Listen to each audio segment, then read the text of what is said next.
1857 की क्रांति से जस्ट पहले जो ब्रिटिशर्स की जो इकोनॉमिक पॉलिसी थी वो किस प्रकार से थी? That was the drain of the wealth. ठीक है, ड्रेन ऑफ द वेल्थ तो था ही, लेकिन दैट वाज द डायरेक्ट, मतलब वो क्लियरली विजिबल था। उसी के साथ साथ जो कंजर्वेटिव एलिमेंट है समाज में उनको प्रमोट करना स्टार्ट कर दिया, प्लस डिवाइड एंड रूल की पॉलिसी अपनानी स्टार्ट कर दी। डिवाइड एंड रूल की पॉलिसी कैसे? अर्लियर डिवाइड एंड रूल की पॉलिसी किस प्रकार से थी कि पब्लिक को राजा के खिलाफ भड़काना, राजा को राजा के खिलाफ भड़काना, ये डिवाइड एंड रूल की पॉलिसी थी। लेकिन 1857 की क्रांति के बाद जो डिवाइड एंड रूल की पॉलिसी थी उसका शुरू बदल गया। कैसे? Hello friends, welcome to Unacademy और सेशन में आप सभी का स्वागत है। दोस्तों, लास्ट सेशन में हमने 1857 की क्रांति के बारे में विस्तार से चर्चा की। We discussed about the sequence of the event, we discussed about what were the main causes for the 1857 revolt, और उसी के साथ साथ हमने ये भी देखा था कि what were the main factors responsible for the failure of the revolt. और जब हम उस 1857 की क्रांति के नेचर के बारे में डिस्कस कर रहे थे, then we discussed one of the very significant point and that was कि क्या 1857 की क्रांति को हम बोल सकते हैं that the revolt of the 1857 was actually a failed revolt completely? क्या हम ये बोल सकते हैं क्या? Then we talked about कि नहीं, हम ये completely नहीं बोल सकते। क्यों? क्योंकि 1857 की क्रांति में माना कि रेबल्स जो थे, जो इंडियन साइड थी, उसको क्रश कर दिया गया था और ब्रिटिश ईस्ट इंडिया कंपनी की जो फोर्सेस थी उन्होंने सभी, B it Nagpur, B it Delhi, B it Lucknow, जो भी रेबल्स और उनके लीडर्स थे सबको उन्होंने हरा दिया था। Okay, we accept this thing, but still we can't say कि that revolt was a complete failure. क्यों नहीं बोल सकते ऐसा?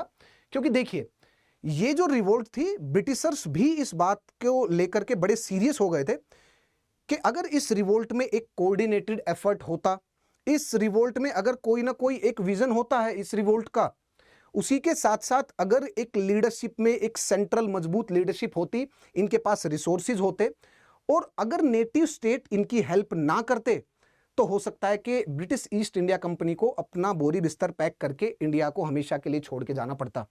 तो the Britishers, specially the British parliament और जो ब्रिटिश गवर्नमेंट में उधर ऑफिशियल थे, they were very serious about this thing कि ये जो 1857 की जो क्रांति थी, इसमें आप देखेंगे लास्ट टाइम भी हमने डिस्कस किया था कि ईस्ट इंडिया कंपनी के साइड से लगभग 5 से 10 हज़ार कैजुअलिटी थी, और कुछ तो इतिहासकार ये भी मानते हैं कि इससे ज़्यादा थी, और ब्रिटिशर्स ने अपनी जो रियल जो कैजुअलिटीज़ थी उसको उन्होंने उजागर नहीं किया, just in order to show कि भैया अभी भी जो ब्रिटिश जो फोर्सेज हैं, जो ताकत है, वो इस इंडियन सब कॉन्टिनेंट में अभी भी उसका स्ट्रॉन्ग होल्ड है, और इंडियन साइड में तो लाखों में थी संख्या। नाउ अब देखिए, ब्रिटिशर्स के सामने दो चीज़ें थी, उन्होंने रिवोल्ट को तो क्रश कर दिया। अब ब्रिटिशर्स के सामने दो जो मेन मुद्दे थे वो थे, सबसे पहला पॉइंट क्या है? How you are going to pacify, how you are going to justify this massacre. बताइए आप कैसे इस मैसेकर को जस्टिफाई करेंगे, सबसे पहला पॉइंट।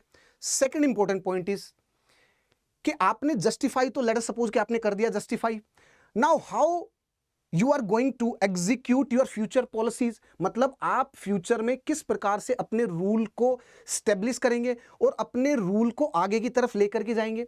भैया देखिए ना, आप यू नीड टू जस्टिफाई कि इतना ज्यादा जो मैसेकर हुआ है इसका मेन कारण क्या था, आपको जस्टिफाई करना पड़ेगा ये। ओके, उसके बाद लोगों को ये एश्योर करना पड़ेगा कि अगर आप अच्छे से रहेंगे, और हम स्टार्टिंग में अपने स्टेप्स इनिशिएट करते हैं आपके लिए, और in order to ensure the justice, in order to ensure good governance, हमारे ये स्टेप्स रहेंगे, अमुक अमुक हमारी पॉलिसियां रहेंगी, और अगर आप हम पे विश्वास करते हैं दोबारा से, तो हमारी ये पॉलिसियां और ये नीतियां आपको सेल्फ गवर्नेंस की तरफ लेकर के जाएगी एक दिन, और राम राज्य की तरफ लेकर के जाएंगी। तो ब्रिटिशर्स के सामने 1857 की क्रांति के बाद दो मेन चैलेंजेस थे कि उस मैसेकर को जस्टिफाई करना, और उसके बाद तुरंत ऐसी पॉलिसीज और या फिर ऐसा कोई ना कोई इनिशिएटिव लेके आना जिससे लोगों को पैसिफाई किया जा सके, जिससे लोगों के अंदर एक उम्मीद जगाई जा सके। So they were following the two fold approach.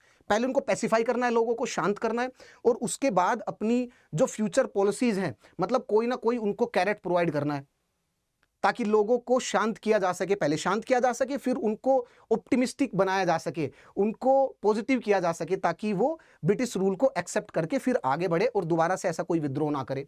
सो इसका मतलब क्या है कि 1857 की क्रांति के बाद जो चेंजेस जो इंट्रोड्यूस करे गए थे वो मेनली टू फोल्ड थे।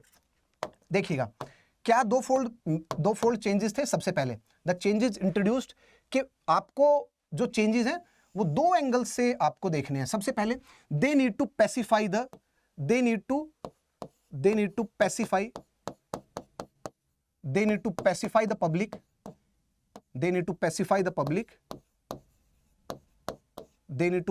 पब्लिक कि ये जो मैसेकर हुआ है ये क्यों हुआ, और अगर ये मैसेकर ब्रिटिशर्स के कारण भी हुआ है, ईस्ट इंडिया कंपनी के कारण भी हुआ है, तो लोगों को जस्टिफिकेशन तो देना पड़ेगा ना। देखिए ये बहुत ज्यादा क्रूशियल पॉइंट है, ये आपको लग रहा होगा but this is a very crucial point given the fact. आप देखिएगा भारतीय इतिहास कोई भी, इवन आप जो इंडियन जो जैसे माइथोलॉजी है आप उसको उठा करके देखिएगा, इंडियन जितने भी वॉर्स एंड बैटल्स में आप उनको उठा करके देखिएगा, इंडियन सब कॉन्टिनेंट की बात कर रहे हैं आप, ठीक है, जो भारतीय राजाओं में हुआ है, हमेशा इस बात को अहमियत दी गई है कि किसने पहला तीर चलाया या किसने पहले इनिशिएट किया गया। क्यों?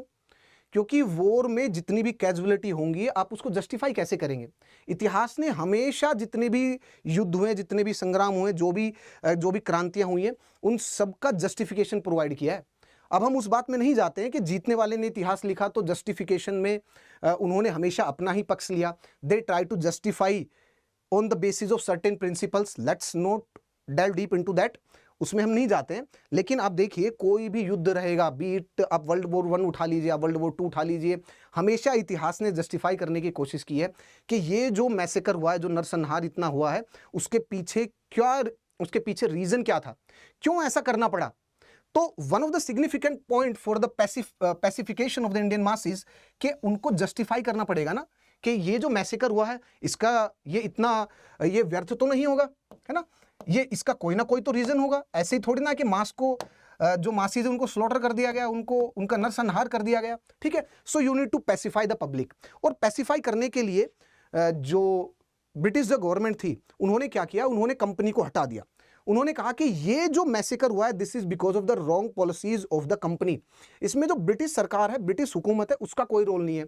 ब्रिटिश सरकार को तो इस बात का अंदाजा ही नहीं था कि कंपनी ने ये पॉलिसियां जो ब्रिटिश इंडियन गवर्नमेंट है यहाँ पर और British east India company crown के बिहाफ पर यहाँ पर चला रही है और जो शासन कर रही है वो ऐसी उनकी नीतियां हैं। तो उन्होंने सबसे पहले क्या किया कि ईस्ट इंडिया कंपनी को ही बर्खास्त कर दिया। कि क्वीन प्रोक्लेमेशन में ये था कि जस्ट उन्होंने जो ईस्ट इंडिया कंपनी थी सबसे पहले तो उसको हटा दिया, उसको बर्खास्त कर दिया गया, ओके। उसके बाद जो क्वींस प्रोक्लेमेशन था उसमें हर उस पॉइंट को ऐड किया गया जिसके कारण क्रांति हुई थी। आप देखिए लास्ट वाले सेशन में हमने डिस्कस किया था कि the revolt of the 1857 it was essentially the revolt of the Awadh. क्यों? क्योंकि आप देखिए द डॉक्ट्रीन ऑफ लैप्स और डॉक्ट्रीन ऑफ मिस गवर्नेंस वो किसका था, वो लॉर्ड डलहौजी का। And Lord Dalhousie was the finest representative of the Victorian imperialism.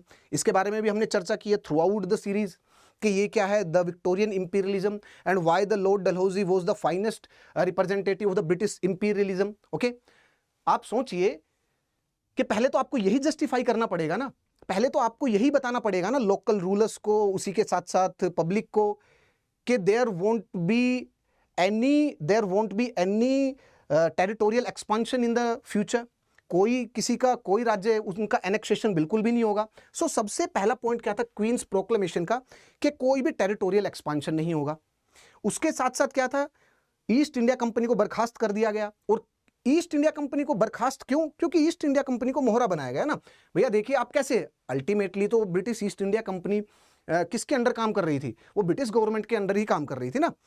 British government का उनके ऊपर कंट्रोल था और British government through the charter act और through the regulating act of 1772, उसके बाद पिट्स इंडिया एक्ट, उसके बाद the charter act of 1893, charter act of 1813, charter act of 1833, इन सभी एक्ट्स के थ्रू ही तो ईस्ट इंडिया कंपनी यहाँ पर शासन कर रही थी ना। तो अल्टीमेटली तो देखिए ब्रिटिश जो गवर्नमेंट थी उसी का ही रोल था। लेकिन how you are going to justify, तो ब्रिटिश गवर्नमेंट ने क्या किया, सबसे पहला तो इस सिचुएशन से अपने हाथ साफ किया। सारा का सारा ब्लेम किसके ऊपर, ईस्ट इंडिया कंपनी के ऊपर डाल करके कहा कि ईस्ट इंडिया कंपनी ने ऐसा किया है और उसकी नीतियों के कारण ऐसा हुआ है, and we were not aware about the thing, that is why हम एक काम करते हैं कि सबसे पहले ईस्ट इंडिया कंपनी को बर्खास्त करते हैं, साइड करते हैं ईस्ट इंडिया कंपनी को, और डायरेक्ट इंडिया का जो शासन और इंडिया का जो कंट्रोल है वो हम अपने अंडर लेते हैं, and now the governor general would become the viceroy and the governor general of India, and he is the direct representative of the crown.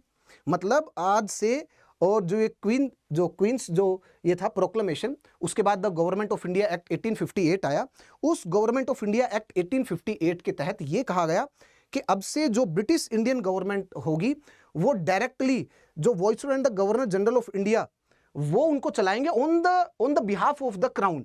मतलब बीच में जो ईस्ट इंडिया कंपनी थी अब उसका कोई रोल नहीं होगा, governor general, the viceroy and the governor general of India, he is now the representative of the crown. उनको उनकी देखरेख के लिए वहां पर एक इंग्लैंड में सेक्रेटरी ऑफ द स्टेट होगा, वो secretary of the state directly इनको बताएंगे कि आपकी नीतियां क्या होंगी, कैसे आपको एडमिनिस्ट्रेशन करना है। मतलब this viceroy and the governor general of India would be reporting the secretary of the state. और ये कौन होंगे, ब्रिटिश सरकार में जो भी इंपॉर्टेंट उनके मिनिस्टर होंगे वो, फॉर एग्जांपल जैसे मान लीजिए आज के दिन the council of the minister है ना, मोदी जी और अमित शाह, मोदी जी हैं, अमित शाह हो गए, राजनाथ जी हो गए, ये क्या है उनके इंपॉर्टेंट मिनिस्टर हो गए, कैबिनेट मिनिस्टर्स।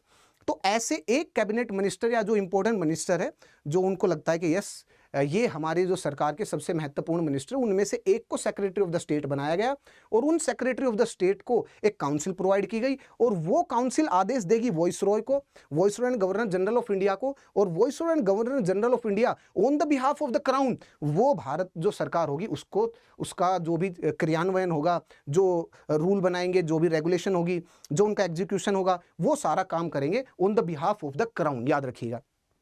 तो सबसे पहले तो पैसिफाई करने के लिए उन्होंने क्या किया, in order to pacify the public, उन्होंने ये पॉलिसी डिक्लेयर की कि there won't be any territorial expansion, कोई टेरिटोरियल एक्सपांशन नहीं होगा, कंपनी को बर्खास्त कर दिया जाएगा। दूसरा पॉइंट, उसी के साथ साथ पैसिफाइंग में उन्होंने ये भी डिसाइड किया कि आफ्टर दिस, ये जो रिवोल्ट है उसके बाद, अब क्योंकि क्राउन ने डायरेक्टली जो ब्रिटिश इंडियन एम्पायर है उसको अपने अंडर लिया है, सो यहां पर जो भी रूल होगा, यहां पर जो भी गवर्नेंस होगी, that would be as per the rule, as per the procedure establish by rule. मतलब रूल ऑफ लॉ यहां पर हम लोग इंस्टॉल करेंगे, और उस रूल के तहत ही यहां पर वो होगा, जो भी क्रियान्वयन होगा, जो भी लॉ बनेंगे, जो भी उनका एग्जीक्यूशन होगा, वो सारा काम उसी के थ्रू होगा। तो this is the second point, मतलब रूल के थ्रू, है ना, rule by keeping in the mind the welfare of the people, है ना, that's the second important point. Now the third important point is, भाई 1857 की क्रांति क्यों हुई थी? 1857 की क्रांति में one of the significant point was the racial discrimination, है ना। सरकारी उसमें तंत्र में क्या इंडियंस अलाउड थे? क्या इंडियन अलाउड थे, but at the lower post. So higher post में, be it in the civil administration, okay, be it in the military administration और the military post, higher post पे इंडियंस अलाउड नहीं थे। तो उन्होंने क्वींस प्रोक्लेमेशन से, in order to pacify the public, ये decide किया there will be no discrimination on the basis of the race. अब से कोई डिस्क्रिमिनेशन नहीं होगा। और ये सारी जो पॉलिसी थी, that is through the queen's proclamation, ये उन्होंने इलाहाबाद में डिक्लेयर की, किसने? लॉर्ड कैनिंग में। So that is the first point कि पब्लिक को पैसिफाई करना था। So the important changes made after 1857 revolt, उसमें सबसे पहला पॉइंट क्या था? The queen's proclamation, and that was just to pacify the public.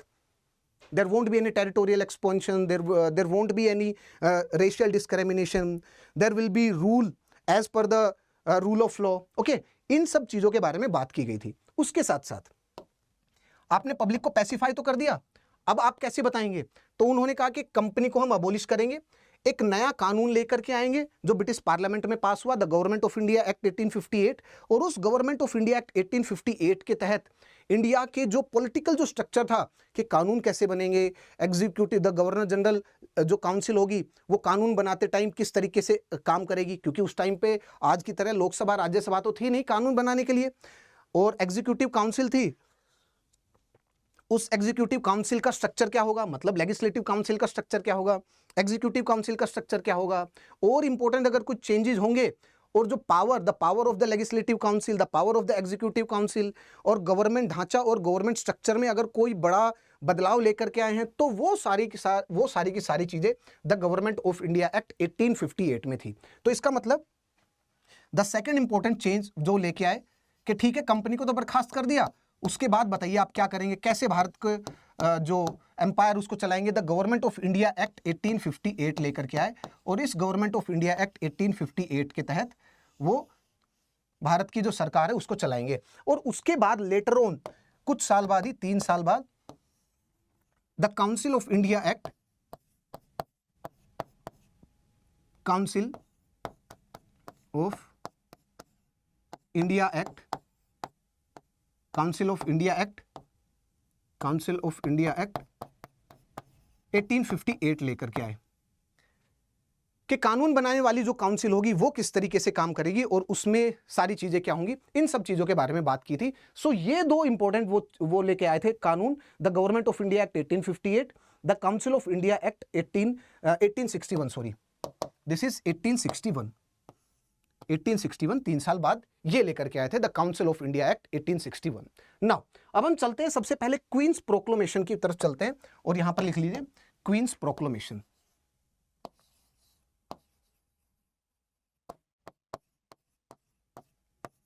Queen's proclamation.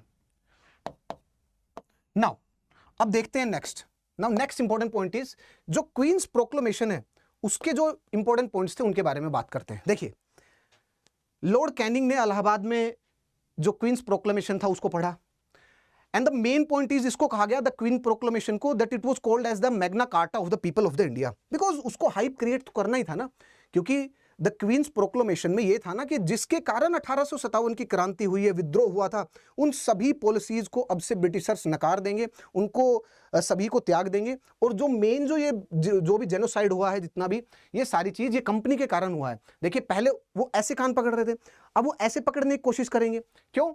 सारा ठेकरा कंपनी के ऊपर फोड़ करके वो साइड हो गए।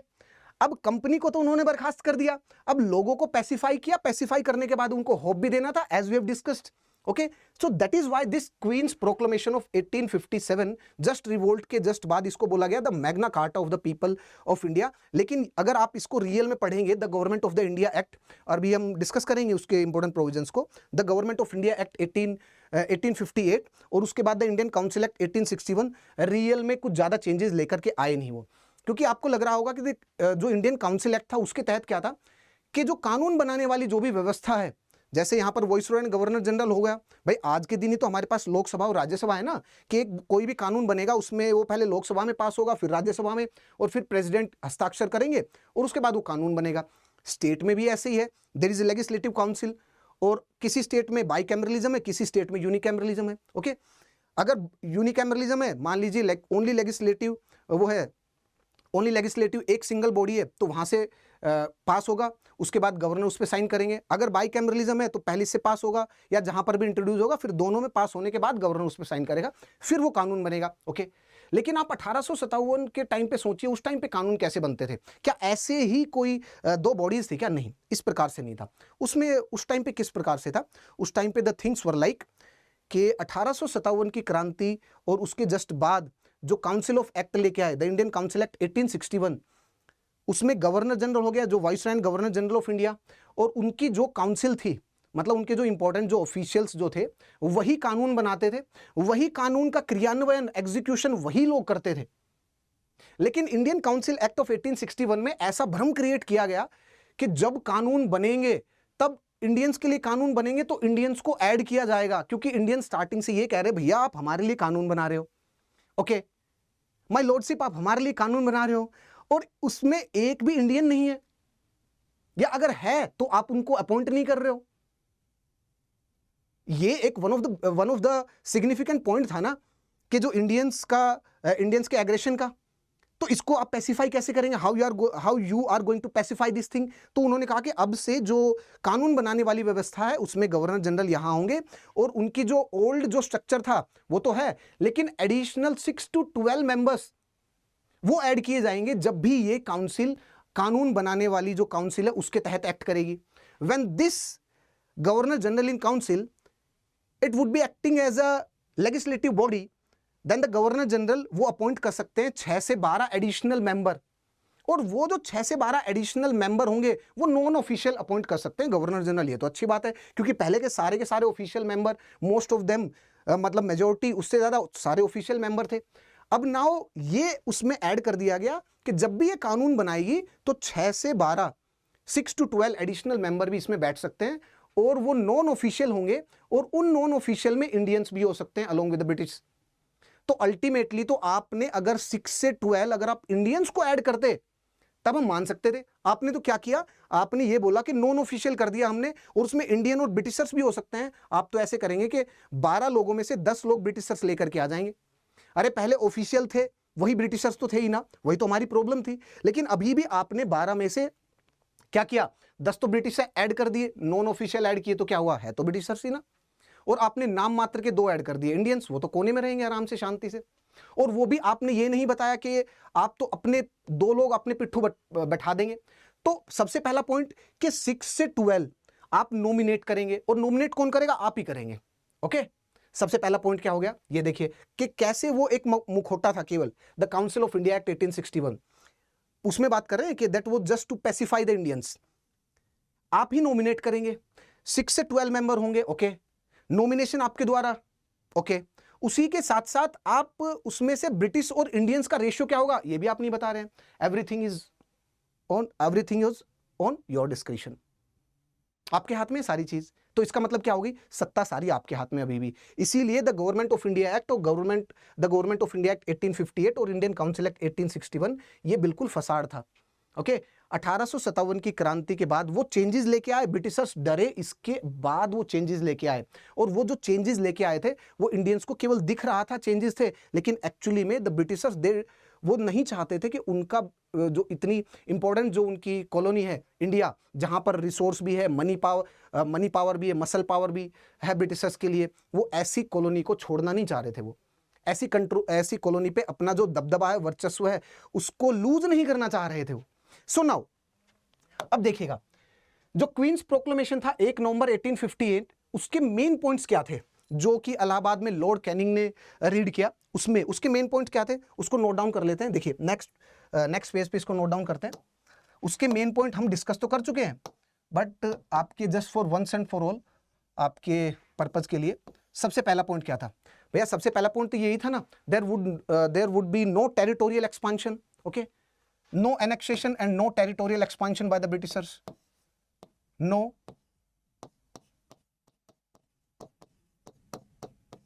territorial expansion, no territorial expansion by the Britishers। second important point क्या था,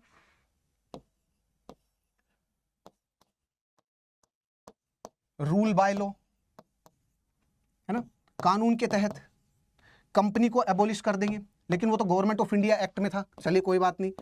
थर्ड इंपॉर्टेंट क्या था, no racial discrimination, no racial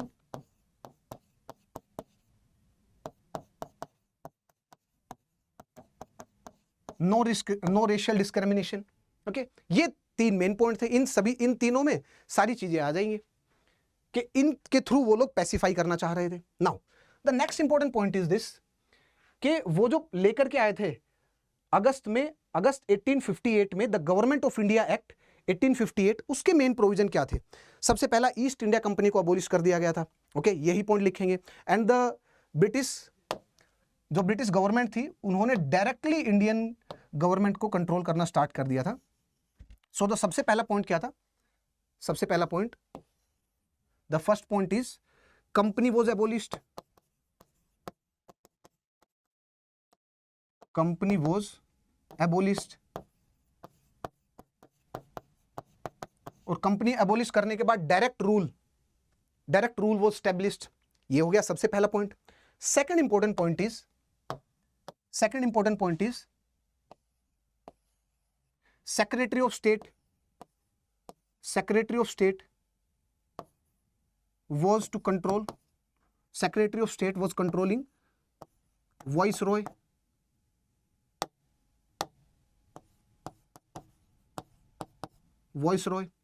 viceroy and governor general of India. भैया जो पहले जो दो बॉडीज थी, the board of director and the board of director और कोर्ट ऑफ जो वो था court of board of control और कोर्ट ऑफ डायरेक्टर, उनको एबोलिश करने के बाद secretary of state for India ये बॉडी स्टैब्लिश की गई और ये डायरेक्टली वाइसरॉय को कंट्रोल करेगी। And now viceroy he is the representative of the crown. Viceroy he is the representative of the crown. He is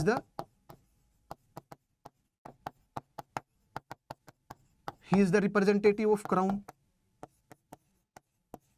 he is the representative of the crown. ये एक important point हो गया। Okay और office of secretary of the state that was created. So ये क्या हुए, these were the main point for the August 1858 government of India act. Now अगर हम इंडियन काउंसिल एक्ट की बात करें, इंडियन काउंसिल एक्ट 1861, इसके जो मेन पॉइंट्स थे वो क्या थे, इनको देखिएगा। इन 5 पॉइंट से 2 क्वेश्चंस आए हुए यूपीएससी में।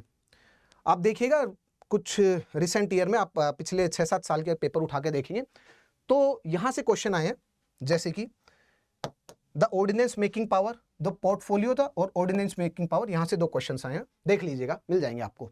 ना सबसे पहला पॉइंट तो क्या था, द काउंसिल ऑफ, जो जहां पर भी आपको ये मिले ना, द इंडियन काउंसिल एक्ट, इसका मतलब क्या है, ये एक्ट क्या लेकर के आ रहा है, ये एक्ट भारत में जो कानून बनाने वाली व्यवस्था है उसमें जो चेंजेस है उनके बारे में बात करता है कि भारत में कानून बनाने वाली व्यवस्था, भैया आज ही तो है हमारे पास लोकसभा राज्यसभा, और कि कोई भी कानून अगर सेंट्रल लेवल पर बनेगा तो लोकसभा राज्यसभा इन दोनों से पास होने के बाद प्रेसिडेंट उसको साइन करेगा, उसके बाद वो कानून बनेगा। लेकिन उस समय अलग अलग काउंसिल एक्ट्स आए, जैसे कि council act of 1861, council act of 1893, the Indian council act 1909। सो ये काउंसिल एक्ट क्या करते थे, ये काउंसिल एक्ट जो लेजिस्लेटिव काउंसिल है, कानून कैसे बनेंगे सेंट्रल लेवल पे और प्रोविंसेस लेवल पे, कैसे लेजिस्लेटिव बॉडी होगी, इंडियंस का रिप्रेजेंटेशन कैसा होगा, उनमें इंडियंस की सीट कैसे होगी, अगर ये इंडियन की सीट है तो ये चुने कैसे जाएंगे, अगर ये चुनने के बाद जब ये लेजिस्लेटिव असेंबली में जाकर के बैठेंगे तो इनके पास क्या क्या पावर होगी, किस चीज़ पे वोट कर सकते हैं, किस चीज़ पे डिस्कशन कर सकते हैं, इनकी पावर क्या होगी, इन सब चीज़ों के बारे में बात करते हैं।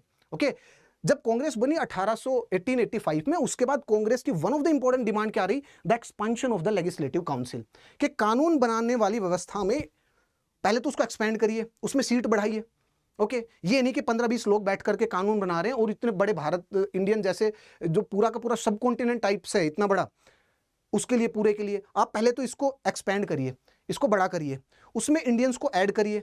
और इंडियंस को भी ऐसे नहीं, आप हो सकता है कि इंडियंस को ऐड करें, इंडियंस की सीट बढ़ा दे, लेकिन आप इंडियंस को अपॉइंट करेंगे, मतलब नॉमिनेट करेंगे आप उनको, तो आप तो अपने पिट्ठू बैठा सकते हैं। तो आप डायरेक्ट इलेक्शन लेके आइए ताकि लोग वोट करें, लोग अपना प्रतिनिधित्व जो भी है उसको चुन करके, अपना रिप्रेजेंटेटिव चुन करके उन लेजिस्लेटिव काउंसिल में भेजे और वो उनके तहत वो कानून बनाए। तो ये थे council of Indian council act 1861।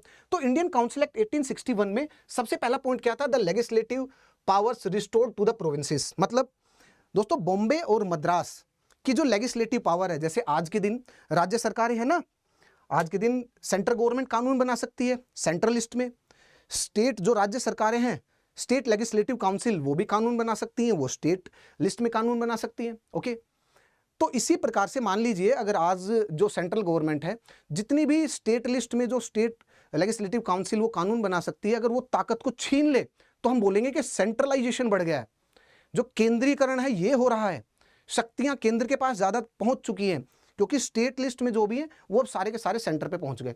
इसको बोलते हैं सेंट्रलाइजेशन। जब हम वही ताकत या कोई सेंट्रल लिस्ट है, सेंट्रल लिस्ट में अगर एक वो है, कोई भी वो है, मतलब किसी उसमें किसी भी डोमेन पे अगर सेंटर को कानून बनाना है और वो ताकत अगर हम स्टेट को दे दें तो हम बोलेंगे कि डिसेंट्रलाइजेशन हो चुका है। Okay now the act of 1833, the charter act of 1833, उसमें सेंट्रलाइजेशन था, वो चरम सीमा पे था। सेंट्रलाइजेशन के तहत क्या किया गया कि जो गवर्नर जनरल थे उनके पास ताकत आ गई थी, किसकी, कानून बनाने वाली, related to what, related to the provinces of the Bombay और मद्रास। मतलब उनके कानून बनाने की सारी ताकतें सरकार ने केंद्र में रख ली थी, उनसे छीन ली थी। तो वही जो ताकतें थी पहले तो उनको रिस्टोर कर दी गई। क्या आप रखिए, इससे क्या होता है, इससे जो लोकल और जो रीजनल जो डिमांड होती है और जो रीजनल सेंटिमेंट्स होते हैं अगेंस्ट द गवर्नमेंट, उसको पैसिफाई किया जा सकता है, उसको शांत किया जा सकता है। ओके, तो उसको रिस्टोर कर दिया गया, सबसे पहला पॉइंट। दूसरा, जो जितने भी प्रोविंसेस थे उनमें न्यू लेजिस्लेटिव काउंसिल्स उनको स्टैब्लिश किया गया, कि जैसे बॉम्बे हो गया, मद्रास हो गया, उनमें तो जो लेजिस्लेटिव बॉडीज थी वो तो थी ही, लेकिन अदर जो प्रोविंसेस है उनमें न्यू लेजिस्लेटिव काउंसिल्स स्टैब्लिश की गई। जैसे आज के दिन स्टेट में है ना लेजिस्लेटिव असेंबलीज, ऐसे वहां पर लेजिस्लेटिव काउंसिल कानून बनाने के लिए वो स्टैब्लिश कर दी गई। Okay, now the third is incorporation of the Indians in the governor general legislative council. भैया इंडियंस की यही डिमांड थी ना कि हमें कानून बनाने वाली व्यवस्था और कानून चलाने वाली व्यवस्था और न्याय व्यवस्था में इंडियंस को बैठाना स्टार्ट करिए। आप इंडियंस के ऊपर रूल कर रहे हैं तो इंडियंस के लिए कानून बनाने वाली व्यवस्था, उसको चलाने वाली व्यवस्था और न्यायपालिका जो है उनमें इंडियंस को इनकॉर्पोरेट करिए। तो इसीलिए the incorporation of the Indians in the governor general legislative council, इसको इंश्योर किया गया। ओके, और इसको कैसे इंश्योर किया गया, अभी हमने डिस्कस किया था कि जब भी गवर्नर जनरल की जो काउंसिल है, the governor general in council, when this body it is acting as a legislative body, तो 6 से 12 एडिशनल मेंबर इस काउंसिल के मेंबर बन सकते हैं। और वो जो 6 से 12 जो एडिशनल जो मेंबर होंगे वो नॉन ऑफिशियल होंगे, but they can be British और दे कैन बी इंडियंस। तो अल्टीमेटली तो वही बात होगी ना। तो देखिए कैसे, this is just a hope, this is just a facade. Okay, इसके पीछे क्या था, इसके पीछे जस्ट वर्ड गेम। आपको समझ में आया? Next point, introduce the portfolio system. मतलब this is the viceroy and this is the viceroy and the governor general of India. Okay, ये उनके इंपॉर्टेंट ऑफिशियल्स हो गए। ओके, आज के दिन आप इसको कंपेयर करिए आज के दिन के स्ट्रक्चर से। यहां पर पीएम, ये उनके इंपॉर्टेंट मिनिस्टर्स हैं। ओके, ये जो इंपॉर्टेंट जो मिनिस्टर्स हैं, इनके पास, एक के पास डिफेंस, एक के पास फाइनेंस, एक के पास होम अफेयर्स हो गया, एक के पास कम्युनिकेशन, एक के पास कोल मिनिस्ट्री, केमिकल मिनिस्ट्री। तो इनके जो इंपॉर्टेंट मिनिस्टर्स हैं उनके पास इंपॉर्टेंट मिनिस्ट्रीज हैं, पोर्टफोलियोज हैं, कि आप ये पोर्टफोलियो संभालिए, आप ये portfolio. So for the very first time this act introduce the portfolio system 1861। ये भी पूछा गया है एग्जाम में कि ऐसा कौन सा एक्ट था जिसने सबसे पहले डिपार्टमेंटल और पोर्टफोलियो सिस्टम लेकर के आया। वो ये था कि द इंडिविजुअल जो गवर्नर जनरल जो काउंसिल है उनके जो मेंबर्स हैं उनको इंडिविजुअल पोर्टफोलियो दिया गया, इंडिविजुअल डिपार्टमेंट दिया गया कि आज से ये जो डिपार्टमेंट है और इससे रिलेटेड सारे मुद्दे आपकी रिस्पॉन्सिबिलिटी है। नाउ उसके बाद ordinance making special power viceroy को दी गई कि अगर कोई ऐसा सब्जेक्ट आता है या फिर कोई ऐसी चीज आती है जिसपे कानून बनाना अभी आवश्यक है, और कानून बनाने के लिए जो वॉइसरॉय एंड जो काउंसिल है लेजिस्लेटिव बॉडी की तरह एक्ट करेगी, अगर वो ना बना पाए कानून तो वॉइसरॉय अपने ही उस पे अपने पावर और इस स्पेशल पावर के तहत वॉइसरॉय कानून बना सकता है। This is the ordinance making special power of the viceroy. This is the fifth main point. Okay, now ये सारे मेन पॉइंट थे द इंडियन काउंसिल एक्ट 1861। सोचिए आज के दिन भी है, प्रेसिडेंट के पास जो अपने प्रेसिडेंट है उनके पास ऑर्डिनेंस मेकिंग पावर है, बट उनकी जो ऑर्डिनेंस मेकिंग पावर है वो एब्सोल्यूट नहीं है। लेकिन ये जो ordinance making power of the viceroy थी ये एब्सोल्यूट थी। वो इजीली जो इस काउंसिल को है, वो पहले तो ये काउंसिल मजबूत नहीं थी, इसमें इंडियंस का रिप्रेजेंटेशन था ही नहीं, प्लस जो इंडियंस एक दो आपने ऐड भी किए वो भी आपने अपनी मर्जी से नॉमिनेट किए हैं, अपने ही लोग बैठाए हैं। ठीक है, तो ये बॉडी वैसे ही किसी काम की नहीं है। तो अल्टीमेटली वॉइसरॉय ही जो है वो मेन कानून बनाने के लिए, जैसा वो चाहेंगे वैसा ही बनेगा। लेकिन लेट अस सपोज कि गलती से अगर आपने ज्यादा इंडियंस को ऐड भी कर दिया, मान लीजिए 12 के 12 को अपने इंडियंस को बैठा दिया और 12 के 12 अगेंस्ट द ब्रिटिश गवर्नमेंट है, तो भी वॉइसरॉय के पास स्पेशल पावर है ना, ऑर्डिनेंस मेकिंग पावर। आपने पूरा डिसाइड भी नहीं किया कि ऑर्डिनेंस मेकिंग पावर में किस तरीके से this ordinance making power would be exercise by the viceroy, उसके ऊपर कोई लिमिटेशन ही नहीं था। सो दिस इज ऑल्सो, ये क्या है, this is just a word game. Okay, now अब हम आगे चलते हैं फ्रेंड्स। उसके बाद सो पॉलिटिकल और जो उसमें पॉलिटिकल एडमिनिस्ट्रेटिव जो चेंजेस थी, पॉलिटिकल एडमिनिस्ट्रेटिव लैंडस्केप में जो भी चेंजेस थे वो हमने दो कैटेगरी में उसको डिवाइड करके देख लिया। नाउ उसके बाद जो इंपॉर्टेंट जो चेंजेस थे that is in the military changes. सबसे पहला पॉइंट क्या था मिलिट्री चेंजेस में? सबसे पहला पॉइंट ये था, आप सोचिए, दिस इज कॉल्ड द सिपाही म्यूटनी। भाई 1857 की जो क्रांति है उसको क्या बोलते हैं? सिपाही म्यूटनी थी। ये क्यों सिपाही? Because the involvement of the 34th native regiment, और उसी के साथ साथ आप अंबाला में देखिए, मेरठ में। So this was started by the सिपाही। ओके, आर्मी से स्टार्ट हुई है तो आर्मी में तो चेंजेस लेके आने पड़ेंगे, बिकॉज अंग्रेज इतने तो सतर्क थे ही कि वो आर्मी में चेंजेस लेकर के आएंगे। तो उन्होंने क्या किया कि जो स्ट्रेंथ जो थी सोल्जर्स की, इंडियन सोल्जर्स की, बिकॉज 1857 से पहले जो ईस्ट इंडिया कंपनी की फोर्स थी उसमें ऑफिशियल्स जो स्ट्रेंथ थी ऑफिशियल, वो तो कंप्लीटली ऑलमोस्ट कंप्लीट किसमें थी, वो थी ब्रिटिश ऑफिशियल्स की, मतलब गोरों की, और जो नीचे जो सोल्जर्स थे वो मोस्टली इंडियंस ही थे। तो क्या किया, the strength of the European soldiers that was increase from the 45 to 65,000। British जो सोल्जर्स थे, यूरोपियन जो सोल्जर्स थे, उनकी स्ट्रेंथ को बढ़ा दिया गया, और जो इंडियन सोल्जर्स थे उनकी स्ट्रेंथ को घटा दिया गया फ्रॉम 2.38 लाख टू 1.48 लाख। वो किस लिए कि भविष्य में अगर कोई भी रिवोल्ट होती है तो उसको इजीली क्रश किया जा सके, और भविष्य में अगर कोई रिवोल्ट हुई तो ये जो रेशियो है यहाँ 65,000 यहाँ 1.48, एक्चुअली इसको इजीली बैलेंस किया जा सके। ओके, नाउ अब सोचिए आप कुछ अदर पॉइंट्स क्या हो सकते हैं। अदर पॉइंट्स ये हो सकते हैं, देखिएगा अभी डिस्कस करते हैं। Now the first is artillery की जो है, artillery that was controlled by European officer. रुकिए, let me change the colour. Artillery जो बटालियन है that was controlled by the European officer. Artillery was handled by British official या British officer only। ये एक main point था, that the artillery was handled by British और the European official mainly। सबसे पहला point तो ये था। तो इससे उन्होंने क्या इंश्योर किया, क्योंकि 1857 की क्रांति में जो यहां पर ये अंबाला कैंट हो गया, और दिल्ली में जो दिल्ली कैंट वाला एरिया है, यहाँ पर ब्रिटिशर्स की जितने भी आर्म्स एंड एम्यूनेशंस थे रेबल्स ने उन सबको लूट लिया था।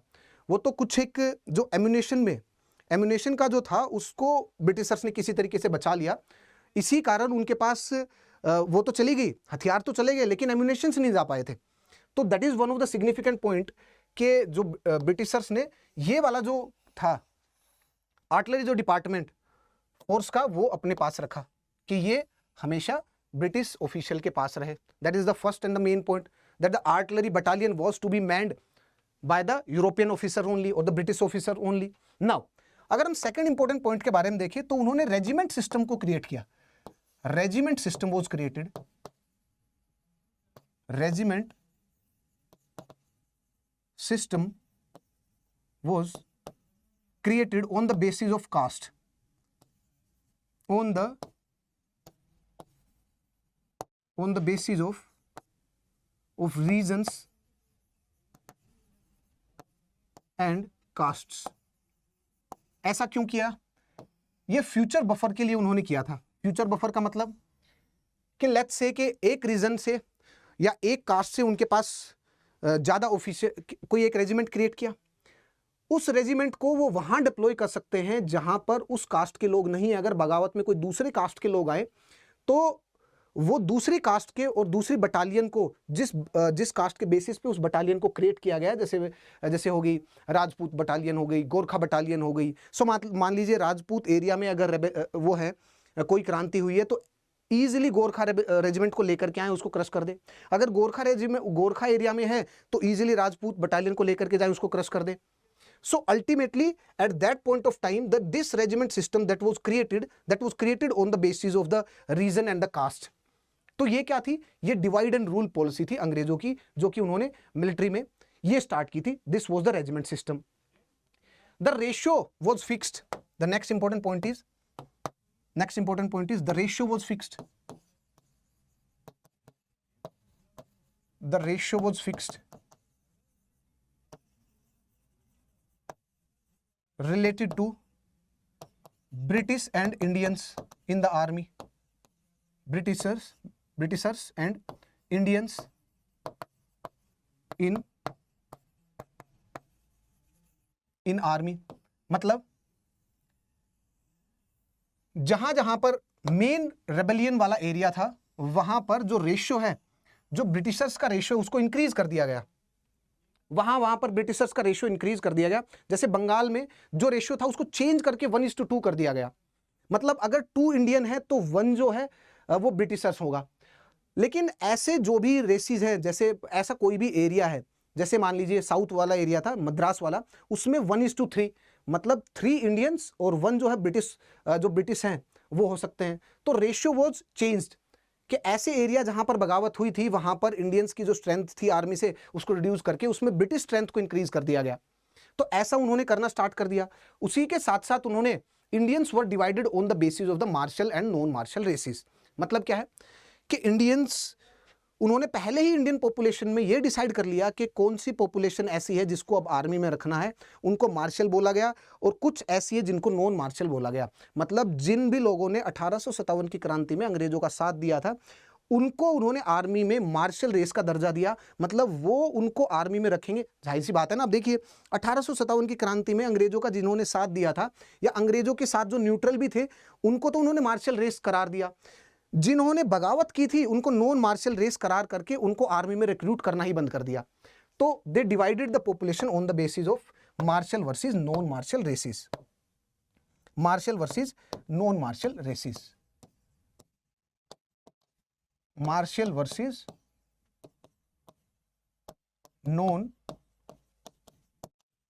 Martial, martial versus non martial races. जैसे कि मार्शल रेसिस उन्होंने डिसाइड की, जैसे कि गोरखा, जैसे कि गोरखाज हो गई, पंजाबीज हो गए, पंजाबीज, ठीक है। These two are the example, Madras, okay. Now ये था, these were the military changes. Now apart from that let me show you, सबसे पहला हमने क्या देखा, सबसे पहला हमने देखा politico administrative changes, politico administrative changes, फिर उसके बाद हमने मिलिट्री चेंजेस, और द नेक्स्ट इज, उसके बाद था नेक्स्ट इज इकोनॉमिक चेंजेस आएगा। नेक्स्ट इंपॉर्टेंट जो पॉइंट था that is economic changes. Now economic changes में 1857 की क्रांति के बाद जो इकोनॉमिक चेंजेस लेके आए, उन इकोनॉमिक चेंजेस का जो मेन जो मोटो था that was following the policy of the discrete economic exploitation. मतलब क्या है, सोचिए आप, देखिए 1857 की क्रांति से जस्ट पहले जो ब्रिटिशर्स की जो इकोनॉमिक पॉलिसी थी वो किस प्रकार से थी, that was the drain of the wealth. ठीक है, ड्रेन ऑफ द वेल्थ तो था ही, लेकिन दैट वाज द डायरेक्ट, मतलब वो क्लियरली विजिबल था। और वो क्लियरली विजिबल कैसे था, वाया डायरेक्ट इंडियन इन्वेस्टमेंट, मतलब they were utilising the Indian money, India से ही वो पैसा उठा रहे थे। ओके, जैसे कि हमने बैटल ऑफ प्लासी और बैटल ऑफ बक्सर के बाद देखा कि Indian merchants they were forced to work, कम पैसों में उनको फोर्स किया गया काम करने के लिए कंपनी के लिए। ये भी तो वो हो गया ना, एक तरीके का एक्सप्लॉयटेशन, एक तरीके का लूट। ओके, या फिर इंडियन से ही पैसे लिए गए इनडायरेक्टली वाया द रूलर, और उसी से ही वो परचेज किया गया उनका प्रोडक्ट, और फिर उस प्रोडक्ट को भेजा गया। तो अल्टीमेटली यू आर परचेजिंग और you are exporting the Indian products free of the cost. तो ये भी तो लूट हुआ ना। इसको बोलते हैं Indian investment, the exploitation of the public through the Indian investment. Now this was clearly visible. लेकिन 1858 की क्रांति के बाद they started to follow the policy of the discrete economic exploitation, the policy of the discrete economic exploitation, and that was through the home charge and through the European finance capital mainly. Okay, now इसका मतलब क्या है, देखिए उन्होंने जो home charges के, चलिए note down करते चलते साथ में, उन्होंने जो होम चार्जेस थे उनको बढ़ा दिया, और ब्रिटिश फाइनेंस जो कैपिटल थी, this was carried out using home charges, the British using home charges,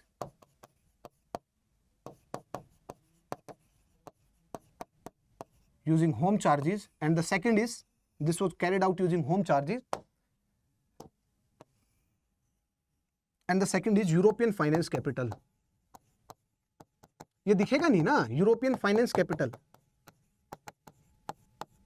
European finance capital, जो भी ब्रिटिश पूंजीपति हैं वो आप आइए इंडिया में इन्वेस्ट करिए, और इंडिया में इन्वेस्ट करेंगे तो भैया आज के दिन भी आज के दिन भी बाहर की कंपनियां, बाहर के जो इन्वेस्टमेंट पोर्टफोलियोज हैं, सोवरेन फंड हैं, वो आकर के इंडियन स्टॉक मार्केट में इन्वेस्ट कर सकते हैं, एफडीआई की तरह इन्वेस्ट कर सकते हैं, in the form of the FDI, in the form of the FII, foreign portfolio investment के थ्रू, फॉरेन डायरेक्ट इन्वेस्टमेंट के थ्रू आप इजीली इन्वेस्ट कर सकते हैं। लेकिन भारत जो सरकार है उनको ये एश्योरेंस थोड़ी ना प्रोवाइड करती है कि आप जो इन्वेस्ट करेंगे आपको अश्योर्ड रिटर्न मिलेगा।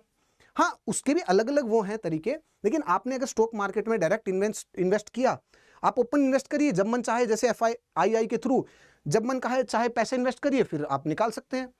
ऑफ कोर्स उनमें भी कुछ रूल्स एंड रेगुलेशन है, we are not going to look into that, लेकिन आज के दिन जो पॉलिसी है वो इस तरीके से है। But government is not providing assurance कि आपको 100% इसमें आप आइए आपको मुनाफा होगा ही होगा। We are providing you the assurance. भैया आपने स्टॉक मार्केट में इन्वेस्ट किया है, if you are a sovereign wealth fund of let's say Malaysia, if you are a sovereign wealth fund of let's say कि कतर, आप आएंगे India में invest करेंगे, आपको जो भी लगता है, जहां पर भी जिस कंपनी में भी लगता है आप इन्वेस्ट करिए।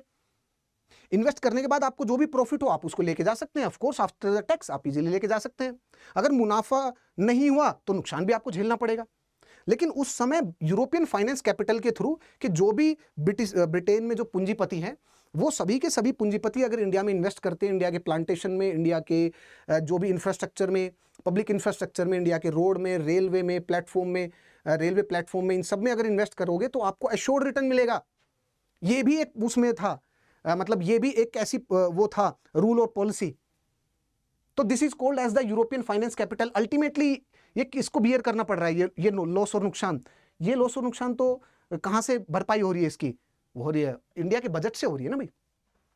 होम चार्जेस, जो भी यहां पर काम कर रहे हैं ब्रिटिश ऑफिशियल्स, उनका रहना, खाना पीना, उनकी सैलरी, इनफैक्ट उनका जो भत्ता है वो सारा, उनको रिटायरमेंट के बाद जो पेंशन है वो सब कहाँ से जाएगी? वो सारी की सारी भारत का जो बजट होगा उससे जाएगी। अच्छा, उसी के साथ साथ होम चार्ज में ये एक और चीज़ आती है कि जो भी ब्रिटिश इंडियन गवर्नमेंट जो भी लड़ाई लड़ेगी या बाहर, जैसे बर्मा हो गई, इंडो नेपाल हो गया, अफगान वॉर हो गया, वो सारा का सारा फाइनेंस कहाँ से हो रहा है? इंडियन बजट से। तो वो क्या हो गया? वो भी एक होम चार्ज का फॉर्म हो गया। तो इनके तहत जो भी था ये इकोनॉमिक एक्सप्लॉयटेशन, अब वो इनके तहत उसको वो किया गया, कैरी आउट किया गया इनके तहत। Now this is the main point. Earlier the exploitation was clearly visible, but now the exploitation was, economic exploitation was not clearly visible. ये देखिए यहां पर, this is the difference my dear friends. Please have a look at this beautiful chart. Okay, earlier there was export of the raw material, this was through the Indian investment, okay, but now this is through the European finance capital. आम public को क्या पता, आम जनता को तो पता ही नहीं है ना, what is the meaning of this term European finance capital. Earlier through the Indian investment clearly दिख रहा था कि आर्टिजन्स हैं, जो पीजेंट्स हैं, इन सबको एक्सप्लॉइट किया जा रहा है, इन सबको दबाया जा रहा है। लेकिन अब European finance capital, this is indirect, है ना, this is called as the indirect exploitation, this is called as the indirect form of exploitation. This is called as indirect. This is called as indirect exploitation. This is the indirect exploitation, my dear friends. Now, अब जो next important point था, that is the socio-cultural changes. दोस्तों, after 1858, the Britishers they followed social-cultural policy that was guided by the conservatism and caution. ये क्या है? देखिए, 1857 की क्रांति से पहले आप देखेंगे तो Britishers they were trying to, mainly they were doing the changes in the social sphere of the India because they want to promote the British culture, or they want to make the Indians actually the brown in the color they are, okay, but in the taste or in the blood they become English. और उसके लिए फायदा किसको होगा? उसके लिए फायदा होगा अंग्रेजों को। क्यों अंग्रेजों को फायदा होगा? क्योंकि वो ब्रिटिश प्रोडक्ट्स को कंज्यूम करेंगे और ब्रिटिशर्स के वो लॉयल सब्जेक्ट बनेंगे, दैट इज वाई। और प्लस वो लोअर जो एडमिनिस्ट्रेटिव पोस्ट है वो भी इजीली फिल कर सकते हैं। इन सब चीज़ों के लिए जो थोड़े बहुत जो सोशल कल्चरल जो चेंजेस थे वो पॉजिटिव डायरेक्शन में लेकर के आए। दो वो लेके अपने लिए आए, जैसे कि abolition of Sati, last time हमने डिस्कस किया था। उसी के साथ साथ जो वो लेकर के आए थे window remarriage act, Ishwar Chandra Vidyasagar ने उनकी मदद की, इंडियंस ने उनका अपोज किया गया, लॉर्ड कैनिंग ही थे उस टाइम पे। लेकिन इंडियंस का बड़ा जो प्रतिक्रिया और जो रिएक्शन थी वो बड़ी स्ट्रॉन्ग थी उसके खिलाफ। इनफैक्ट ये बोलते हैं कि one of the significant point for the 1857 revolt is the कि जो अंग्रेजों ने सोशो कल्चरल जो चेंज लेकर के आए थे जो कि थे पॉजिटिव, वन ऑफ एक ही ऐसी पॉजिटिव चीज़ थी उनकी जो जिन्होंने वो सही तरीके से काम किया था, that is the socio cultural change. उन्होंने कोशिश की बट वो भी उनको बैकफायर की, एंड दैट वाज, तो उसके बाद उन्होंने the socio cultural policy that was guided by the caution and the conservatism, मतलब उन्होंने जो रिफॉर्म थी उसको करना बंद कर दिया। उसी के साथ साथ जो कंजर्वेटिव एलिमेंट है समाज में उनको प्रमोट करना स्टार्ट कर दिया, प्लस डिवाइड एंड रूल की पॉलिसी अपनानी स्टार्ट कर दी। डिवाइड एंड रूल की पॉलिसी कैसे? अर्लियर डिवाइड एंड रूल की पॉलिसी किस प्रकार से थी कि पब्लिक को राजा के खिलाफ भड़काना, राजा को राजा के खिलाफ भड़काना, ये डिवाइड एंड रूल की पॉलिसी थी। लेकिन 1857 की क्रांति के बाद जो डिवाइड एंड रूल की पॉलिसी थी उसका स्वरूप बदल गया। कैसे? उनको पता है कि 1857 की क्रांति में जो मेन जो था that was Hindu Muslim unity, तो उन्होंने 1857 की क्रांति के बाद अपना जो ये रोल था उसको चेंज करना स्टार्ट कर दिया। कैसे? उन्होंने 1857 की क्रांति के बाद हिंदू और मुस्लिम को डिवाइड करना स्टार्ट किया। कैसे डिवाइड करना स्टार्ट किया? बाय सपोर्टिंग जस्ट वन, कि भैया एक को सपोर्ट करो और दूसरे को नेग्लेक्ट करो, तो over the period of time इनमें आपस में जेलसी अपने आप ही क्रिएट हो जाएगी। तो they applied the policy of the divide and rule, वो डायरेक्ट मासीज में अप्लाई किया उन्होंने, on the basis of what? On the basis of the religion. Okay, they try to apply the policy of the divide and rule on the basis of जो conservative element हैं और जो modern Indian समाज को modern direction में लेकर के जाना चाहते हैं, उनके बीच में उन्होंने ये दोनों के दोनों अप्लाई करनी स्टार्ट की। जैसे कि राधाकांत देव को सपोर्ट करना स्टार्ट किया, उससे पहले वो राजा राम मोहन को रॉय को सपोर्ट कर रहे थे कि जो चेंज लेकर के आ रहे हैं, पॉजिटिव चेंज समाज में लेकर के आएंगे, पॉजिटिव चेंज सोशल स्फीयर और कल्चरल स्फीयर में लेकर के आएंगे, कि ऐसे रूढ़िवादी और कंजर्वेटिव कोई सोच है या कोई प्रथा है उसको चेंज करने के लिए सपोर्ट करते थे। किनको? जो भी इंडियंस उसको चेंज करने की बात करते थे, जैसे ईश्वर चंद्र विद्यासागर को सपोर्ट किया था लॉर्ड कैनिंग ने डायरेक्टली। ओके, सती को अबोलिश करने में उन्होंने जो उनकी मदद की थी 1827 में। ठीक है, उसी के साथ साथ अगर हम देखें तो वुमेन्स एजुकेशन में भी उन्होंने सपोर्ट किया था ना। लेकिन 1857 की क्रांति के बाद उन्होंने कंजर्वेटिव जो एलिमेंट थे उनको सपोर्ट करना स्टार्ट किया। कंजर्वेटिव एलिमेंट जैसे कि राधाकांत देव, कंजर्वेटिव एलिमेंट उसमें मुस्लिम समाज में भी, हिंदू समाज में भी कंजर्वेटिव एलिमेंट को सपोर्ट करना स्टार्ट किया। तो इसका मतलब क्या है कि सोशियो कल्चरल जो चेंजेस थे after 1857 that was guided by the conservatism, conservative element को उन्होंने सपोर्ट करना स्टार्ट किया, प्लस उसी के साथ साथ डिवाइड एंड रूल की पॉलिसी को अपनाना स्टार्ट किया, plus divide and rule, plus divide and rule, इसको अप्लाई किया उन्होंने। They applied the policy of the divide and rule. अब कैसे उन्होंने पॉलिसी को डिवाइड एंड रूल को अप्लाई करना स्टार्ट किया? They applied this policy of the divide and rule